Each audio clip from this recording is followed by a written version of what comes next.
నమస్తే నేను Yashoda welcome to Pallavi TV. Maoist అగ్రనేత హిడ్మా ఎన్కౌంటర్ అయిపోయాడు. దీని గురించి దేశవ్యాప్తంగా చర్చ జరుగుతోంది.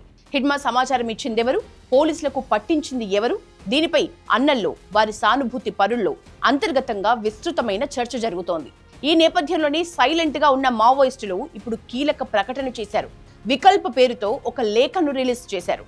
మావోయిస్టుల ఈ లేఖ ఇప్పుడు సోషల్ మీడియాలో వైరల్ అవుతోంది. ఈ లేఖలో హిడ్మా విజయవాడ ఎందుకు వచ్చాడు, ఎవరిని కలిశాడు, ఎంతమంది మావోలు చనిపోయారు లాంటి కీలక అంశాల్ని మావోయిస్టులు ప్రస్తావించారు.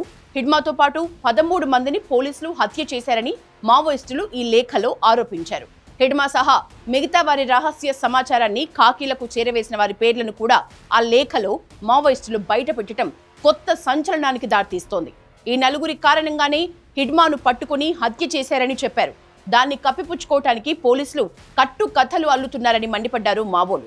మావోయిస్టులు రిలీజ్ చేసిన లేఖలోని సమాచారం ప్రకారం హిడ్మా 2025 అక్టోబర్ 27వ తేదీన విజయవాడకు వెళ్లారు. అనారోగ్యం కారణంగా చికిత్స కోసం విజయవాడకు ఆయనొచ్చారు. ఈ సమాచారాన్ని కోసాల్ అనే కలప వ్యాపారి మరో 3 కాంట్రాక్టర్లు తెలుసుకున్నారు. ఈ నలుగురే పోలీసులకు హిడ్మా సమాచారాన్ని అందించారని మావోలు లేఖలో ఆరోపించారు. హిడ్మా వస్తున్నారని తెలుసుకున్న పోలీసులు ముందస్తు వ్యూహంతో పట్టుకుని కాల్చి చంపేశారని చెప్పారు.